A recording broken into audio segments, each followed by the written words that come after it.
Press freedom index release అయింది. 180 దేశాలకు కాను భారత్ ర్యాంక్ 151. లాస్ట్ ఇయర్ అదే ర్యాంక్ 159. భారత్ ర్యాంకు కాస్త మెరుగుపడినట్లే, కానీ ఇది ఏమాత్రం సరిపోదు.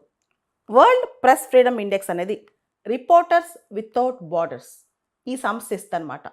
ఇది ఒక అంతర్జాతీయ non profit organisation for democratic governance.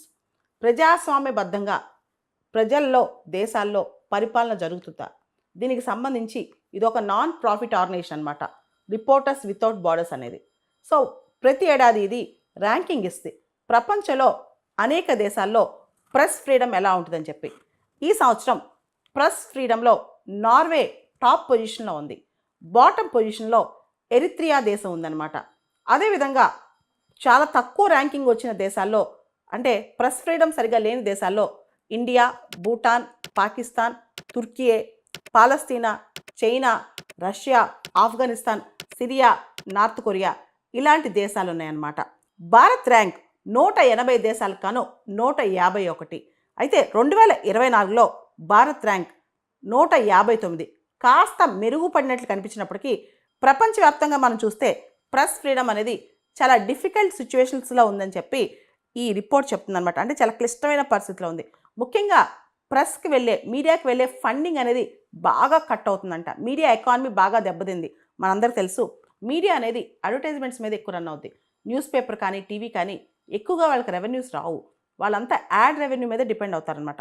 అయితే ఈ మధ్యకాలంలో tech Giants Google, Apple, Facebook, Amazon, Microsoft వీళ్ళందరూ ఇన్ఫర్మేషన్ దానిలోకి వచ్చేసారు. వీళ్ళందరూ కూడా విపరీతమైన ఇన్ఫర్మేషన్ ఇస్తున్నారు.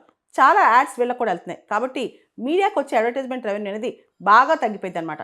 దాంతోపాటు ఇంటర్నెట్ వచ్చిన తర్వాత అన్రెగ్యులేటెడ్ ప్లాట్ఫామ్స్, చాలా ప్లాట్ఫామ్స్ రెగ్యులేషన్స్ ఏమీ లేకుండా విపరీతంగా జర్నలిజంలోకి వచ్చేసాయి అనమాట. దాంతో చాలా దేశాల్లో ప్రెస్ ఫ్రీడమ్ అనేది చాలా కష్టంగా ఉంది. ముఖ్యంగా డబ్బులు ఉండట్లా, మీడియా దగ్గర మనీ ఉండట్లేదు అనమాట. కాబట్టి ఈ మనీ లేని మీడియా సంస్థలందరూ కూడా కార్పొరేట్ హౌసెస్కి, బిజినెస్ హౌసెస్కి, లేకపోతే పొలిటికల్ హౌసెస్కి వాళ్ళ సంస్థలు అమ్మేసుకుంటున్నారు. అంటే మీడియా ఒక స్వతంత్రత అనేది బాగా దెబ్బతింటుందన్నమాట. ఇవన్నీ పక్కన పెడితే ప్రపంచవ్యాప్తంగా 42 దేశాలు, ఈ 42 దేశాల్లోనే దాదాపు ప్రపంచంలో సగం జనాభా ఉన్నారనమాట. ఈ 42 దేశాల్లో ప్రెస్ ఫ్రీడమ్ అనేది అస్సలు లేదంట. చాలా సీరియస్ కండిషన్లో ఉంది. ఇక్కడ ప్రెస్ ఫ్రీడమ్, పత్రికా స్వేచ్ఛ కానీ మీడియా స్వేచ్ఛ కానీ అసలు లేదంట. ముఖ్యంగా రిపోర్టర్స్ ఆర్టికల్స్ రాయాలన్నా భయపడతారంట. జర్నలిజంలోకి వస్తే ట్రూగా నిజాయితీగా జర్నలిజం చేయడం అనేది ఒక డేంజరస్ పరిస్థితి ఏర్పడిందని చెప్తున్నారనమాట. అదేవిధంగా ఈ రిపోర్ట్లో బాటమ్ కంట్రీస్ ఎరిత్రియా కావచ్చు, తర్వాత Bhutan, Pakistan, Turkey, Russia, China ఈ దేశాలు కావచ్చు, ఇక్కడ ఎవరైతే నిర్భయంగా మాట్లాడతారో వాళ్ళకి భారీ భారీ శిక్షలు కూడా పడుతున్నాయంట. నిర్భయంగా ప్రెస్ ఫ్రీడమ్ కింద వీళ్ళు వార్తలు రాస్తారు, మీడియాలో ప్రజెంట్ చేస్తారో వాళ్ళపైన చాలా శిక్షలు వస్తున్నాయంట. ఇక భారతదేశానికి విషయానికి వస్తే ఈ సంవత్సరం మన ర్యాంకింగ్ 151. అదే 2019లో మన ర్యాంకింగ్ 140, 2020-21లో మన ర్యాంకింగ్ 142. అంటే సంవత్సరానికి మనది పడిపోయినా లాస్ట్ ఇయర్ కంటే ఇప్పుడు బెటర్గా ఉంది.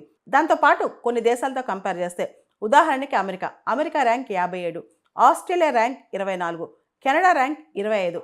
అదేవిధంగా మనం అర్మేనియా దేశం 34, బల్గేరియా 70, లెబనాన్ 132. అంటే ఇలా చాలా దేశాల కన్నా భారత్ ర్యాంక్ చాలా బలహీనంగా ఉంది. భారత్లో ప్రెస్ ఫ్రీడమ్ పరిస్థితి చాలా అధ్వానంగా ఉందన్నమాట. ముఖ్యంగా భారత్ ర్యాంక్ డిక్టేటోరియల్ రెజిమ్స్, ఏదైతే నియంతృత్వ పోకళ్ళు, అథారిటేరియన్ రెజిమ్స్ ఉన్నాయో ఆ స్థాయిలో ఉందని కూడా చాలామంది అంటారు. ముఖ్యంగా నార్త్ కొరియా ర్యాంక్ చూస్తే 179, చైనా ర్యాంక్ 178, మయన్మార్ ర్యాంక్ 169. అంటే దాదాపు ఇండియా ర్యాంక్ అనేది ఏదైతే డిక్టేటోరియల్ కంట్రీస్ ఉన్నాయో, మిలిటరీ జుంతాస్ ఉన్నాయో ఆ స్థాయిలో ఇండియా ర్యాంక్ అధ్వానంగా ఉందన్నమాట. సో ఈ పరిస్థితిని బట్టి చూస్తే పత్రికా స్వేచ్ఛ అనేది ప్రజాస్వామ్యానికి వెన్నెముక వంటిది. కాబట్టి పత్రికా స్వేచ్ఛని కాపాడటానికి మనందరం ప్రయత్నం చేయాలి.